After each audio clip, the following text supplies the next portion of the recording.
ពាក់ព័ន្ធទៅនឹង SME មិនមែនថ្មីទេឃើញថាមានការជជែកច្រើនប៉ុស្តិ៍ច្រើន channel មកហើយបាទហើយអ្វីដែលខ្ញុំចង់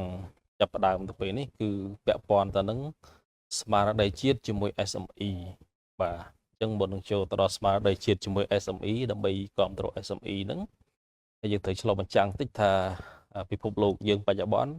កំពុងតែជួបប្រទះនៅបញ្ហាអសន្តិសុខស្បៀងបាទដោយសារតែសង្គ្រាមជាច្រើនកន្លែងអញ្ចឹងសូម្បីតែច្រក almost ហ្នឹងក៏រួមចំណែកកាត់ផ្ដាច់នៃការផ្គត់ផ្គង់សន្តិសុខស្បៀងហើយនឹងផលិតកម្មដែរអញ្ចឹងគ្មានអ្វីដែលសំខាន់ជាងការផលិតនៅអ្វីដែលជារបស់របរប្រើប្រាស់ចាំបាច់ឬក៏ការហូបចុកសន្តិសុខស្បៀងហៅថាអាហារយុទ្ធសាស្ត្រទំនិញយុទ្ធសាស្ត្រអីអស់ហ្នឹងបាទអញ្ចឹងបាន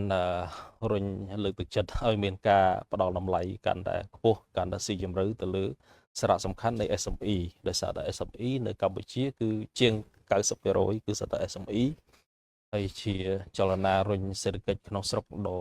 ធំសម្បើមណាស់បាទជាង90%អញ្ចឹងมันអាចមើលរំលោភបានហើយក៏យើងឃើញហើយថាសម្ដេចធិបតីបានហៅថាឡត់ដៃអាវរឿង SME ហ្នឹងបាទអញ្ចឹងមានថាគាត់យល់អំពីសារៈសំខាន់អតិភិបបាទបញ្ហាអតិភិបរបស់ SME ហើយយើងឃើញថា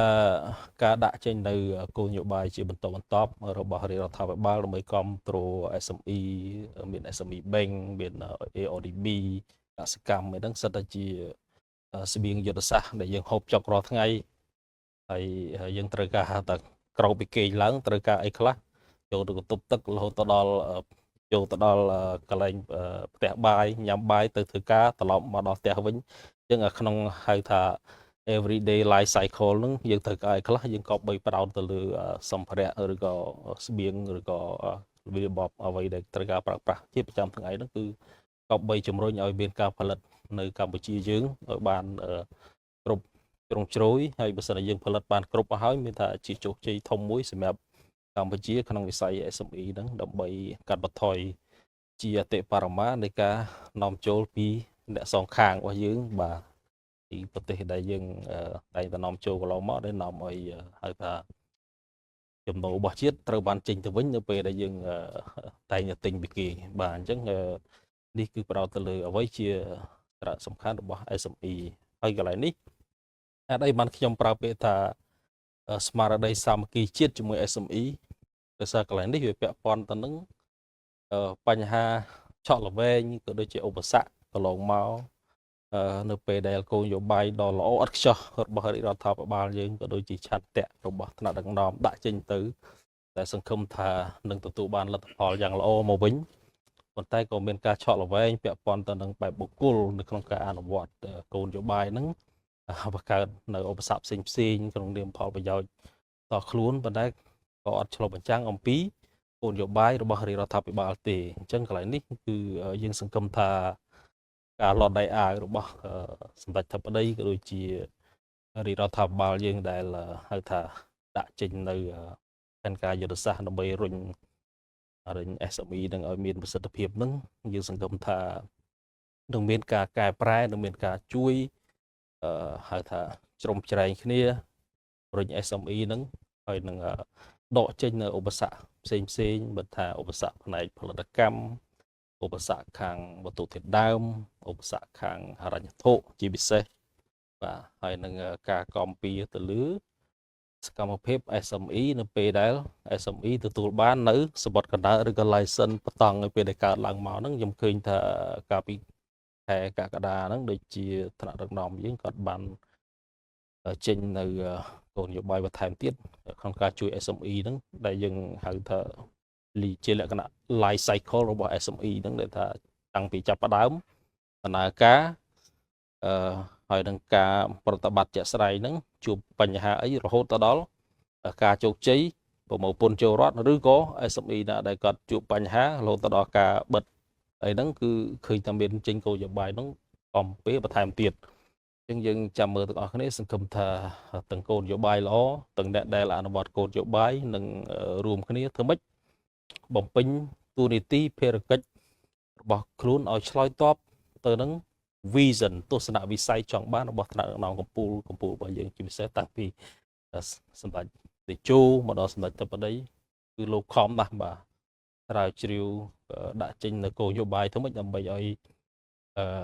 មានការរីកចម្រើននៅក្នុងវិស័យ SME វិស័យសេដ្ឋកិច្ចនិងគោលនយោបាយរបស់រាជរដ្ឋាភិបាលបានជោគជ័យអញ្ចឹងកន្លែងនេះត្រូវបញ្ចាំងបន្តិចទៀតអំពីអ្វីជាស្មារតីសាមគ្គីភាពជាមួយ SME បាទចំណុចនេះសំខាន់ណាស់ដោយសារអីពាក់ព័ន្ធទៅនឹងការទទួលខុសត្រូវរបស់អ្នកអនុវត្តគោលនយោបាយអ្នកដែលទៅជួបផ្ទាល់ជាមួយនឹងម្ចាស់ក្រុមហ៊ុនម្ចាស់សហគ្រាសហ្នឹងបាទអញ្ចឹងសួរតើគាត់បានជួយយ៉ាងម៉េចខ្លះគាត់បានធ្វើគោរពទៅតាមហៅថាទូនីតិភារកិច្ចដែលបានដាក់ចេញពីថ្នាក់លើទៅនឹងបានខ្ជាប់ខ្ជួនឬអត់